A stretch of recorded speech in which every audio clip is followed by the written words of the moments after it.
Today we're talking about the difference between men and women and how that has evolved socially and economically in Western cultures. And so I'm assuming if you're watching this show and I'm speaking English that you live in a Western culture or you participate in a Western culture in some form or another, or you probably have already turned it off. So if you are in the Western culture, you have been influenced by the impact of these events over the last 40 years, really, 40 to 50 years, that have been triggered by several substantial events which in and of themselves at the time seemed a bit revolutionary, but have changed the shape of relationships between men and women, and consequently it has changed the shapes of families and therefore societies, and I believe ultimately threatens the not just the social order, but the entire ability for civilization to continue to exist. So it has been well established over time that it takes both a masculine and a feminine. Even if it is a same-sex relationship, there will always be one who will be a protector and a provider, and one who will be the receiver and the nurturer, who will provide a sensual environment, and another who must go out and compete and for the survival of the family, of the culture, and of the society. And it requires a certain amount of discipline, it requires a certain amount of integrity, and it requires a certain amount of honor to participate with other masculine people. And I'm using the word androgynously because a masculine person could be, in fact, a woman, and a feminine person could be, in fact, a man. But for the sake of simplifying the language in this conversation, I will say the men or the women. And please understand that I am not being sexist. I'm just simply trying to use simpler language.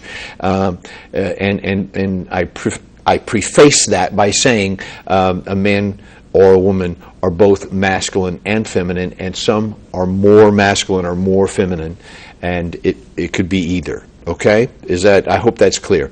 So to compete in a man's world, one must have a certain amount of discipline, of rigor, a willingness to do what's hard, regardless of how you feel about it.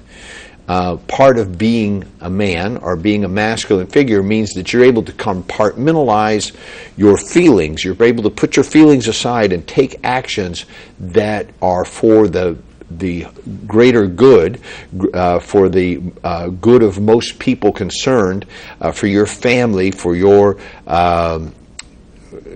culture, for your group, for your nation, whatever it is that you are fighting for or protecting or providing for. And so it means that it is a sacrificial role in many senses. It means that a man must put aside what he wants sometimes, or what he feels that he needs sometimes, and of course not always, but he must put aside his own personal gratification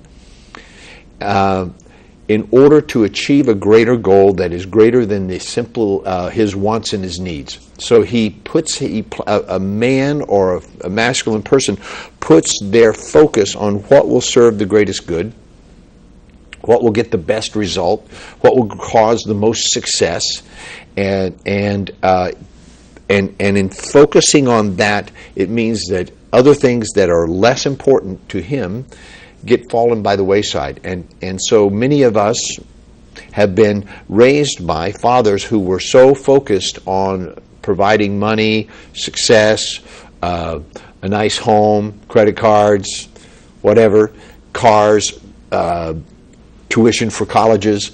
He was so focused on that. He was so challenged by that and so focused on that, that parts, the feminine parts of himself, the parts that were open to the heart, the parts that maybe were sympathetic, the parts of him that maybe would have enjoyed playing with the children, or spending some quiet time or some sensual time alone with his wife,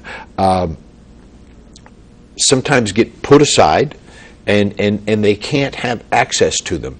Now, the value of that of having women and children in your life, if you're one of those kind of men, is that they remind you of the sweetness of life, of the goodness of life.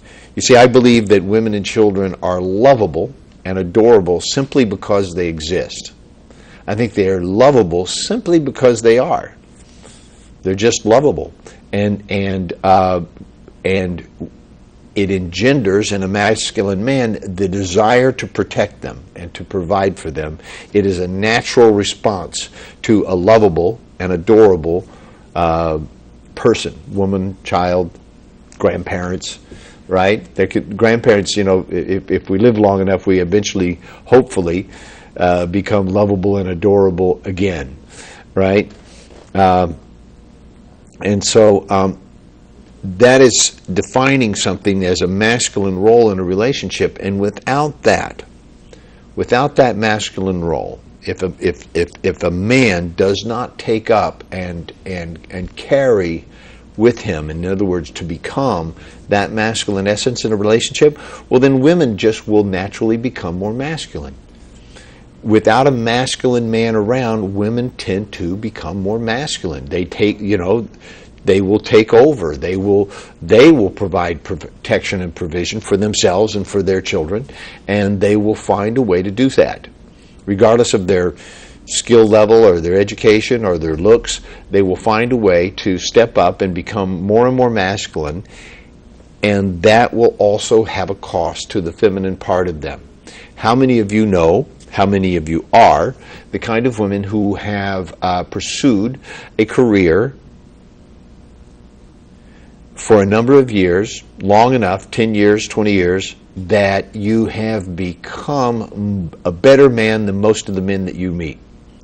You're just a better man. You're more focused, you're more disciplined, you're smarter, you can outthink them and outmaneuver men.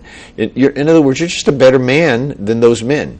Maybe the only thing that they can do better than you is lift heavy objects. So how many of you have either become that kind of a woman, or have or know women like that? And how has that played out in your relationships with men? How do men respond to that? You know, do they salute you and say, "Yes, sir"? Or do they try to take care of you, but you say, "I don't need your help"? How is that working with you and men?